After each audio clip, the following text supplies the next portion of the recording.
Abdel Gamel Nasser, wartawan harian pagi Cendrawasih Pos, korban intimidasi oknum aparat kepolisian, mendapat panggilan untuk melakukan klarifikasi ke Komisi Hak Asasi Manusia Komnas HAM perwakilan Papua, buntut proses laporan polisi yang dilaporkannya ke Bagian Propam Polda Papua. Laporan polisi yang dilaporkan oleh korban wartawan Cendrawasih Pos ini tertanggal 14 Juli 2023, hampir 2 minggu lebih yang dilaporkan ke Bidang Provos dan Pengamanan Propam Polda Papua. Hal ini merupakan buntut dari kasus kekerasan atau intimidasi yang dialami korban pada Selasa 11 Juli 2023 saat melakukan peliputan penutupan area penimbunan hutan perempuan tempat wisata alam mangrove yang berada di seputaran Hamadi, Teluk Yotefa, Distrik Jayapura Selatan, Kota Jayapura oleh sejumlah SKPD baik KLHK, BKSDA, dan pemerintah Kota Jayapura. Kronologis kejadiannya, korban saat itu usai melakukan tugas jurnalistiknya dan akan memotret sebagian kawasan di area dimaksud. Namun dihalangi oleh sejumlah oknum aparat yang menggunakan pakaian dinas kepolisian, melarang dan memaksa korban untuk menghapus sejumlah foto di kameranya dengan cara intimidasi. Kepala Komnas HAM perwakilan Papua, Fritz Ramendey, saat dikonfirmasi membenarkan adanya pemanggilan kepada wartawan Abdel Gamel. Menurut Ramendey, pemanggilan korban karena dirasa sebagai aktivis kemanusiaan yang aktif dalam resiko pekerja hak asasi manusia yang diberi mandat kemajuan promosi penegakan hukum. Pemanggilan terhadap Gamel merupakan review atas kasus yang dialami korban selama 2 minggu yang belum ada tindak lanjut dari kepolisian, sehingga pihaknya langsung mengirimkan panggilan untuk dimintai beberapa klarifikasi.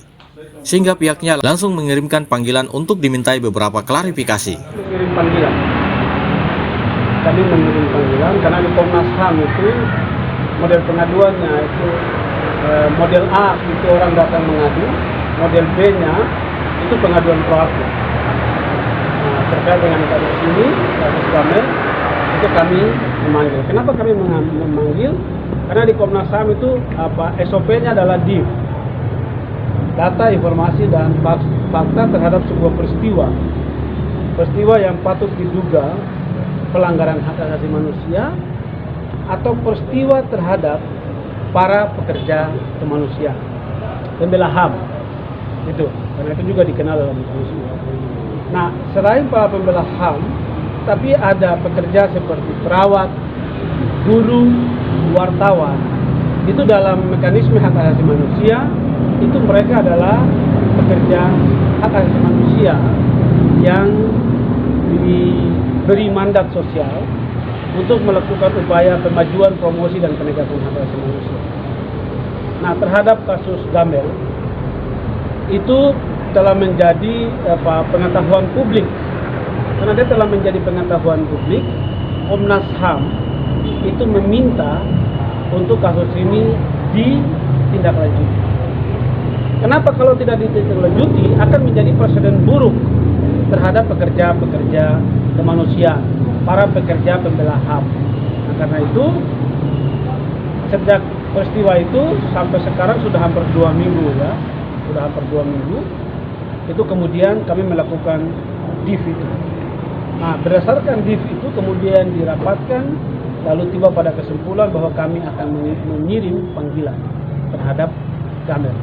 Karena itu kami mengirim panggilan kemarin, lalu hari ini kami minta beberapa klarifikasi. Kurang lebih hampir 1 jam kami menyampaikan sejumlah klarifikasi, minta klarifikasi, lalu Gamel juga menyampaikan kronologi kepada kami. Nah, di Komnas itu kan butuh waktu 3 hari. Nah, karena itu kami butuh 3 hari kerja. Jadi berarti hari Senin, Selasa, Rabu. Nah, Komnas pertama yang kami lakukan adalah berdasarkan keterangan ini, kami akan gelar lagi pihak mana yang akan kami panggil terkait dengan kasus ini. Itu satu. Yang kedua, kami akan melakukan apa yang disebut peninjauan lokasi. Yang ketiga, barulah kami tiba pada kesimpulan untuk posisi kasus ini, pihak-pihak mana yang harus bertanggung jawab. Nah, tetapi sekali lagi kasus wartawan ini tidak bisa kita membiarkan, karena ini akan menjadi presiden buruk untuk upaya pemajuan, promosi, dan penegakan hak asasi manusia. Wartawan Cepos tersebut diperiksa Komnas HAM selama 1 jam, termasuk memberikan kronologis terkait kasus yang dialaminya saat peliputan yang disertakan bukti-bukti foto di lokasi kejadian. Tim Liputan mengabarkan.